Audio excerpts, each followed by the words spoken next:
Olá, gente, tudo bem? Essa é a segunda parte da nossa aula Quinhentismo. Como eu falei na aula passada, Quinhentismo foi um período da literatura brasileira que pretendia trazer uma literatura de formação e de informação. Neste segundo módulo, nós vamos estudar todos os autores que fizeram parte desse movimento.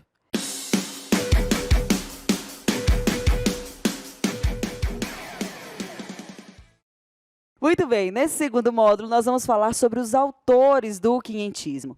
Quem são esses autores? Ou seja, quem foram essas pessoas que primeiramente pensaram sobre essa literatura? Vamos relembrar uma coisa muito interessante. Dentro do que a gente chama de quinhentismo, nenhuma dessas pessoas vai ser brasileira, né? Todas as pessoas ou são portuguesas ou são espanholas.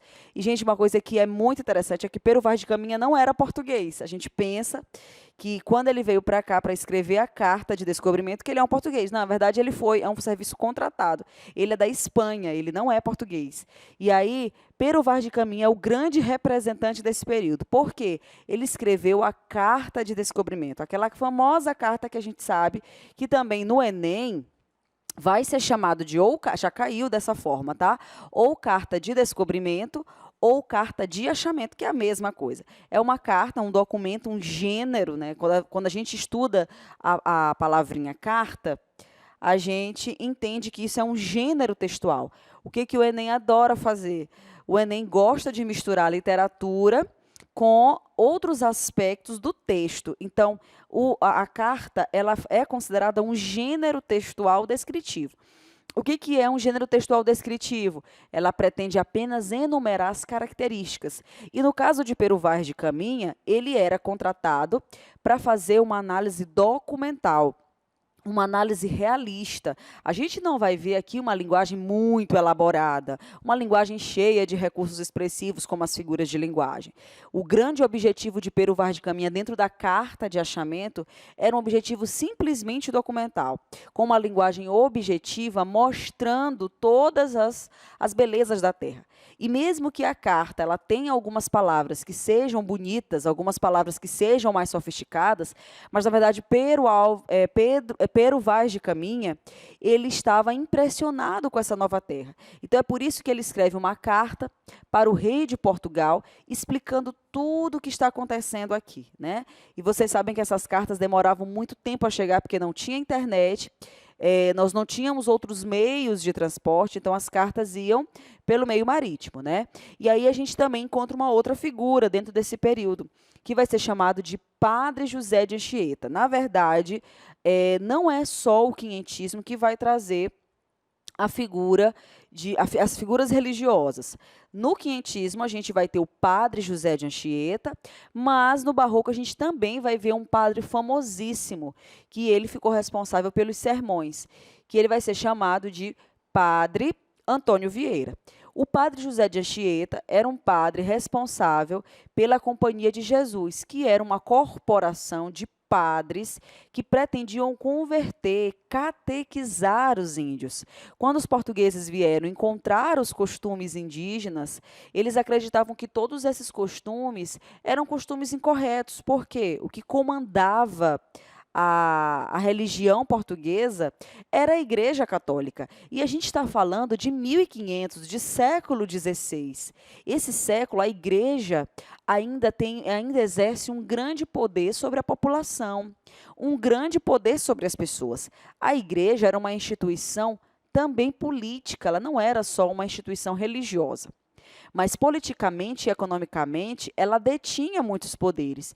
E aí o padre José de Anchieta também foi mandado dentro dessas expedições para tentar converter, olha só, os índios. Ou seja, toda a cultura nativa indígena foi colocada em segundo plano, todos os costumes, a religião, as crenças, a forma de falar, a forma de vestir, foram modificadas em detrimento de uma nova reformulação, que era a Igreja Católica. E aí o padre José de Anchieta utilizava não só documentos, não só a Bíblia, ele trouxe também um outro gênero muito famoso, que foram as peças de teatro.